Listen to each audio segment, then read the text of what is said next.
¿Cómo están? Bienvenidos a nuevamente esta coproducción de la Universidad Católica de Santa Fe y la Arquidiócesis de Santa Fe de la Veracruz. Esta semana recibimos invitados en la universidad, en este caso el ingeniero Rodolfo Gallo Cornejo, rector de la Universidad Católica de Salta, que estuvo participando del encuentro de Oducal. También presentó su libro La Universidad según el Papa Francisco y en esta entrevista nos cuenta detalles de la elaboración y de su relación con el Papa Francisco.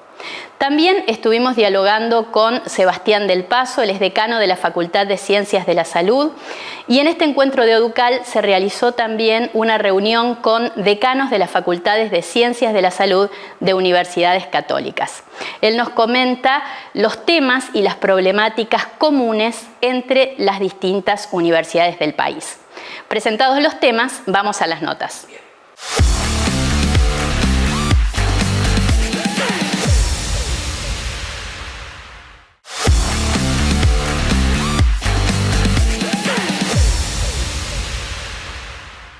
Y tenemos el honor de recibir hoy en nuestro estudio al ingeniero Rodolfo Gallo Cornejo. Él es rector de la UCASAL, la Universidad Católica de Salta, y está participando aquí en Santa Fe de un encuentro de Oducal de todos los rectores de universidades católicas de Latinoamérica.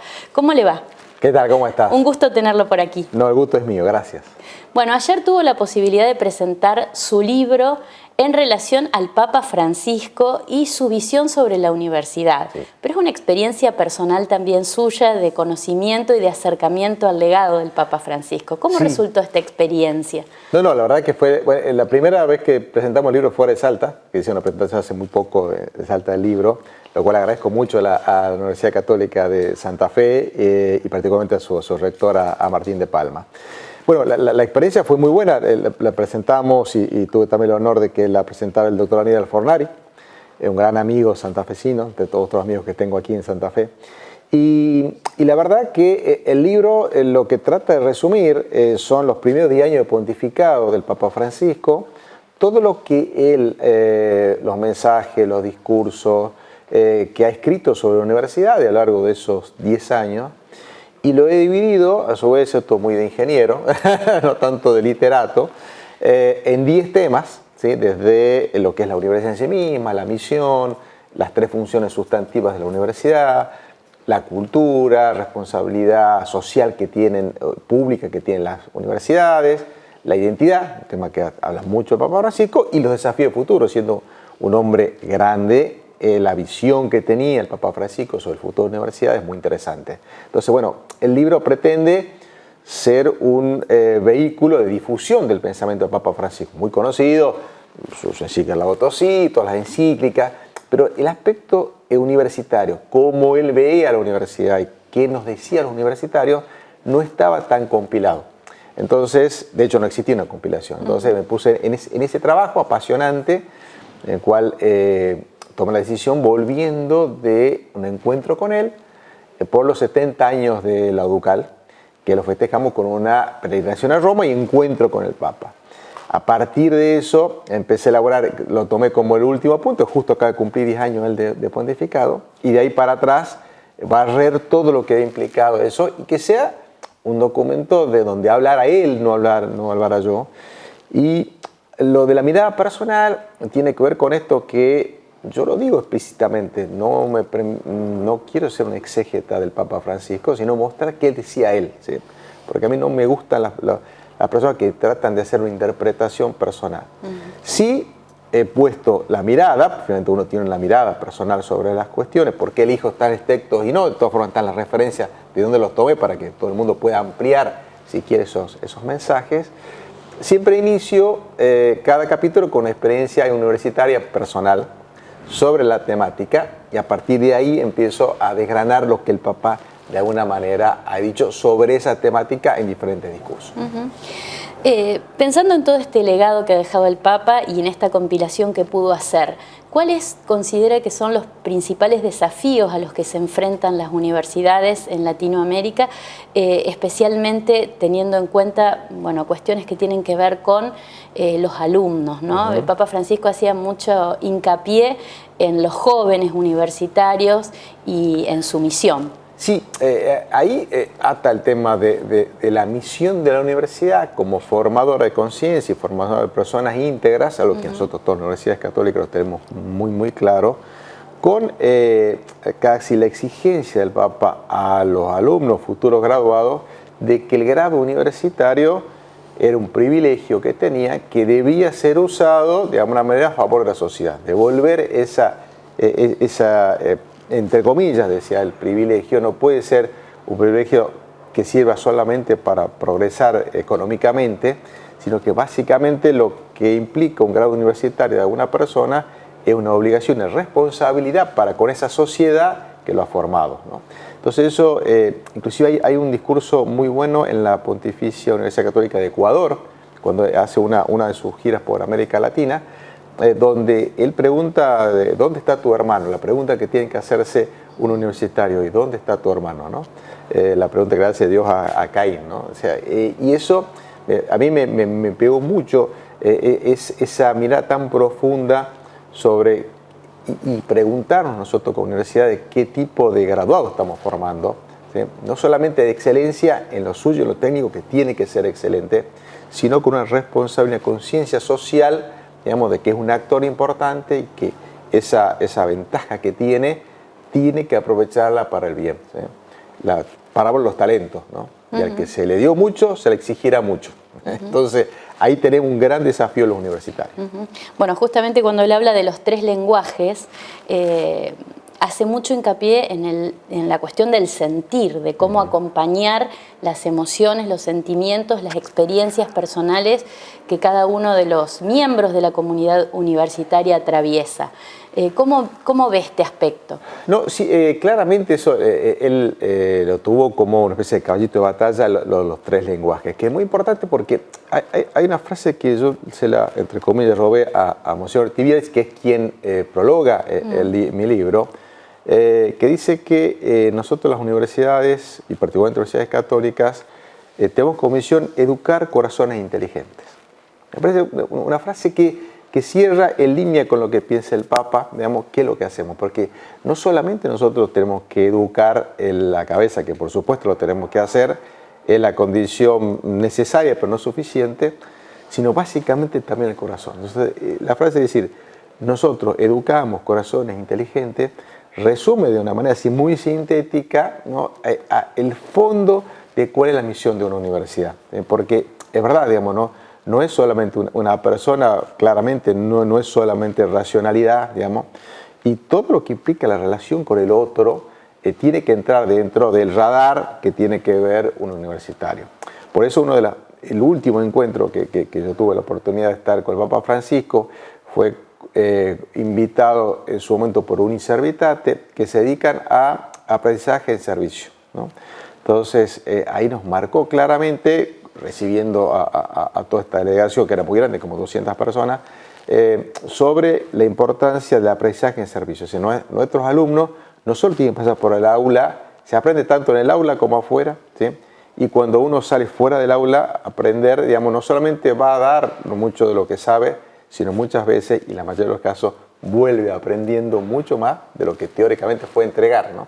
Entonces, ahí hay un desafío grande, hablando de desafío de futuro de las universidades, es que ningún alumno de nuestras universidades debería terminar su carrera, su periodo académico, sin haber tenido al menos una experiencia de aprendizaje en servicio, de aprendizaje solidario, ¿no? Eso creo que está dentro de los desafíos que las universidades tenemos, y no digo en el largo plazo, en el corto y mediano plazo.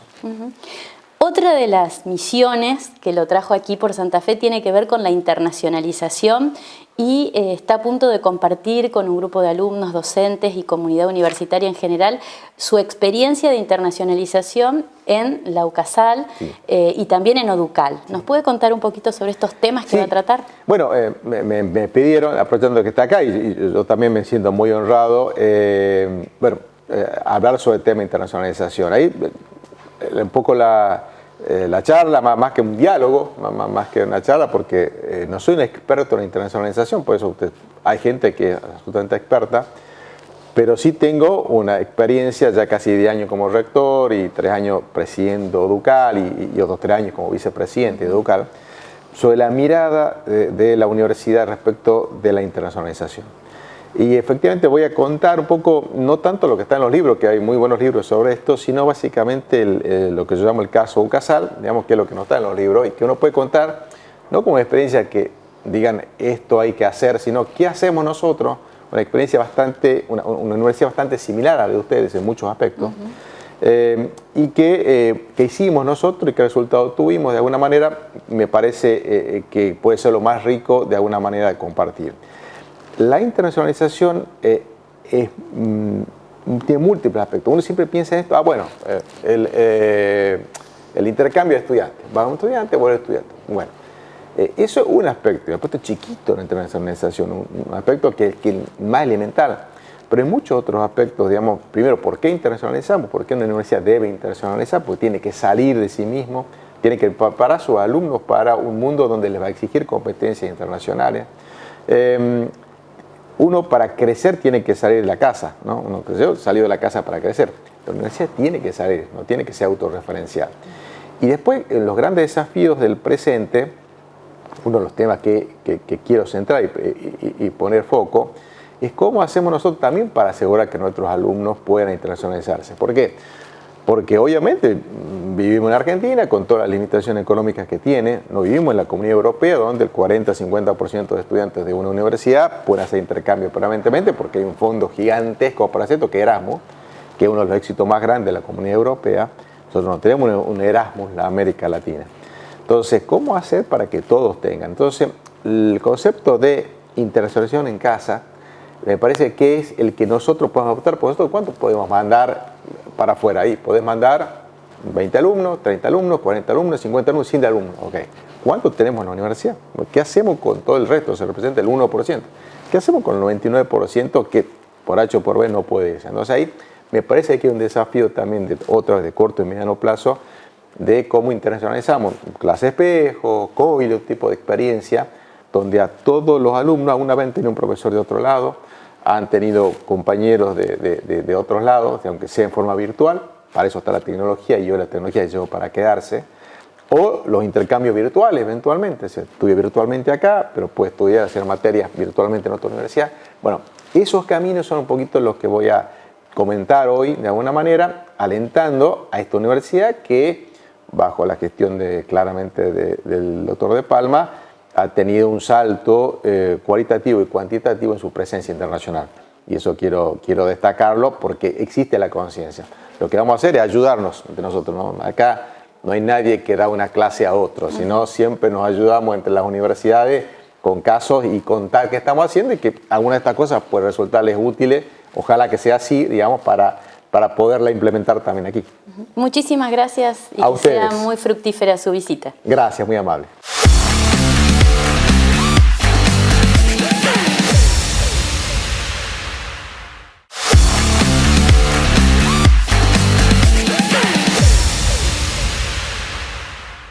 Tal como lo anticipamos, recibimos hoy al doctor Sebastián del Paso. Él es decano de la Facultad de Ciencias de la Salud de nuestra universidad. ¿Cómo estás, Sebastián? ¿Cómo estás, Alejandra? Un gusto recibirte. Igualmente, muchas gracias. Bueno, la convocatoria de hoy tiene que ver con esta primera reunión que se realizó de decanos y rectores de nuestro país, en el que pudieron dialogar sobre las facultades de Ciencias de la Salud y pudieron tener un primer encuentro para conocerse. ¿Cómo resultó y cuál fue el objetivo principal de esta reunión? Bueno, la reunión esta a la que te referís fue el pasado 3 de julio, o sea, hace poquitos días, y el motivo fue tratar de conocernos los decanos de las facultades de salud de esta red de universidades católicas o de orientación católica. Es decir, existe una red que aglutina a las universidades católicas del país. Los rectores están trabajando en forma conjunta desde hace tiempo ya, y también ya existía y existe y funciona una red de decanos de Derecho pertenecientes a estas universidades católicas. La deuda que teníamos pendiente era conocernos y reunirnos los decanos de salud. Y a pedido de los rectores, bueno, concretamos esta primera reunión el pasado 3 de julio, como les decía. Aprovechamos que en nuestra ciudad y en nuestra universidad se iban a juntar los rectores y decidimos hacer toda una reunión conjunta de rectores y decanos. ¿Cuáles fueron los temas principales en los que giró esta reunión y las problemáticas comunes que pudieron detectar en este primer encuentro? Mira, lo primero a decir es que hubo una muy buena representación, porque solamente faltó un decano que estaba comprometido a venir de la Universidad Austral, el decano de la Facultad de Ciencias Médicas de la Universidad Austral. Se disculpó a último momento. El resto de las facultades de salud de universidades católicas argentinas estuvo acá.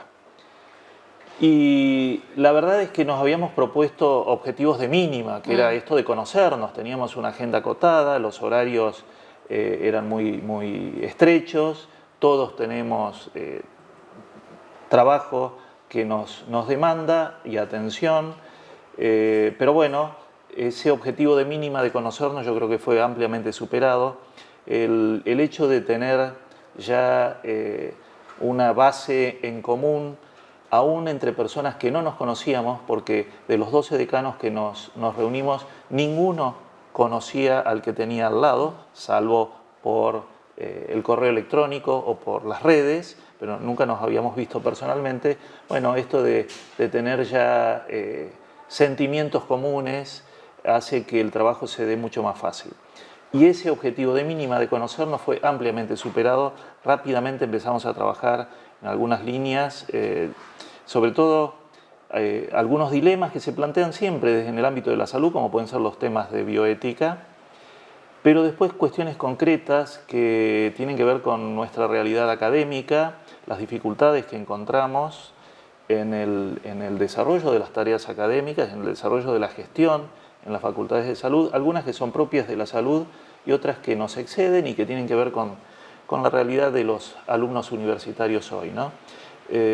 Se plantearon, como decía, algunas líneas de trabajo, algunos objetivos concretos para llevar a cabo de acá a fin de año y luego sí el interés de poder concretar, aunque sea una reunión presencial al año en distintos lugares del país, ir rotando como para, bueno, no bajar estas banderas que hemos tratado de enarbolar este primer día, ¿no?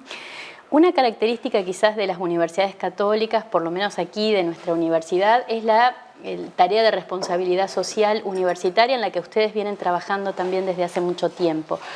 ¿Cómo lo pudieron ver reflejado en las otras universidades del país? Eso es un interés de todas las universidades, por supuesto. En el ámbito de la salud, yo diría que eso es una demanda creciente. Cada facultad y cada universidad con sus características, ya sea por la ubicación geográfica o por su historia, por su propia identidad, lo abordan desde una perspectiva particular. Pero el intercambio es el que enriquece. Y la verdad es que uno nota que de ese intercambio es de donde surgen los frutos, porque aquello de lo que carecemos me lo puede proveer por ahí una facultad o una universidad hermana, ¿no? Concretamente con esto de la responsabilidad se plantearon la posibilidad de hacer tareas, sobre todo en el ámbito de la extensión, tareas comunes en extensión, también en docencia y también en investigación, ¿no? Pero poder concretar tareas comunes de extensión yo creo que es un desafío y es uno de los ámbitos que queremos tener presencia.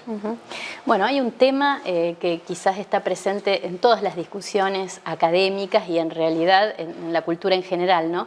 Que tiene que ver con la inteligencia artificial y su uso a nivel académico y profesional.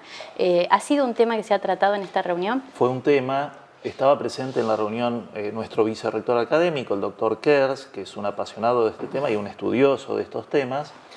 Y cuando lo planteamos así, ¿no? Como el desafío que la inteligencia artificial hoy nos presenta.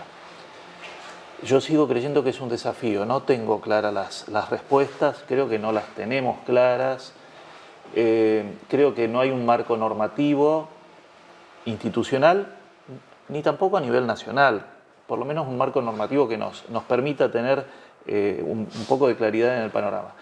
Se planteó como desafío, y lo interesante fue ver que en algunas universidades esto lo tienen más avanzado, y en algunos casos particulares, como la Universidad de Mar del Plata, la UFASTA, lo incluyen dentro de un programa más amplio, muy interesante, que tiene otros aspectos ahí incluidos, que es el de la integridad académica.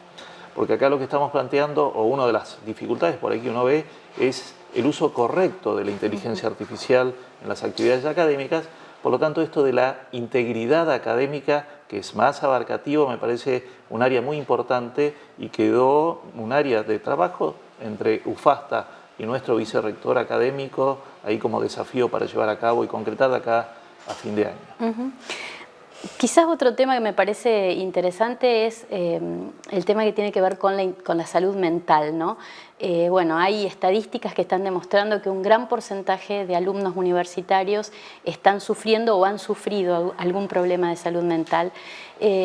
¿Las facultades de Ciencias de la Salud tienen algo que decir sobre esto, algo que acompañar al respecto? Surgió ese tema también, lo propuso una decana de la Universidad de Cuyo. Lo interesante es que cuando se propone un tema y uno ve que tu realidad también es la realidad de otros, eso enseña mucho, ¿no? Y también enseña a ver cómo cada uno aborda la problemática cuando esa problemática es similar. Está muy avanzado en esa problemática la Universidad de Santiago del Estero, la Universidad Católica de Santiago del Estero, pero por casualidad nuestra universidad tiene también en estos días una actividad académica orientada al abordaje de la problemática en salud mental en alumnos.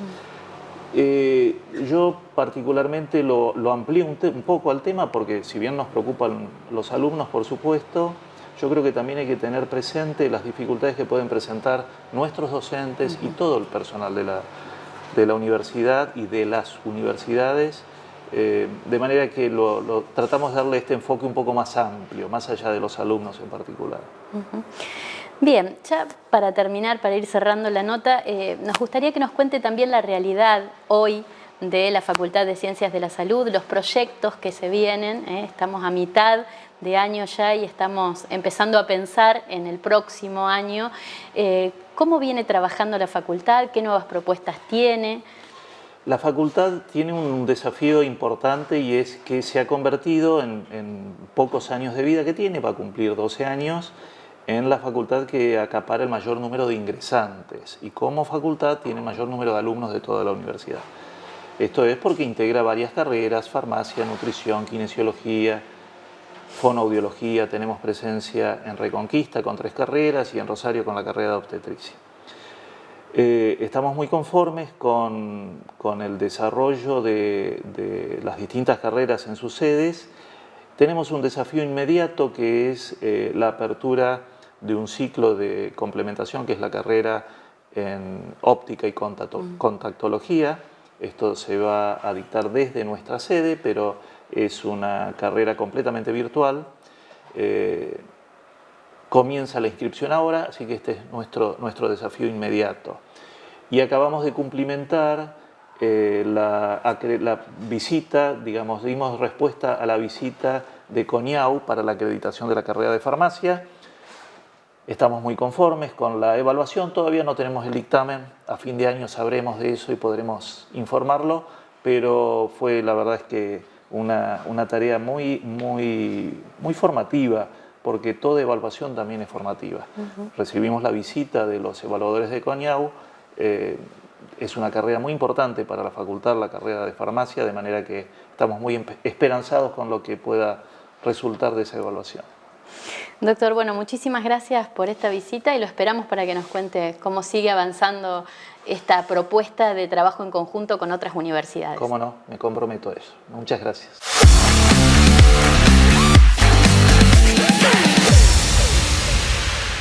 Llegamos así al final de nuestro programa. Entre las novedades editoriales de la librería Presbítero Leyendecker, queremos aprovechar para presentarles una nueva edición de la serie Cuadernos, en este caso del docente Gabriel Prieto, Modelos de escritos básicos para martilleros públicos en un proceso judicial de la Facultad de Derecho y Ciencias Políticas. Recuerden que pueden volver a ver nuestros programas en nuestro canal de YouTube y también queremos agradecer lógicamente al Bar El Santo por los cafecitos de cada semana y a Déjalo Ser por los looks para este programa.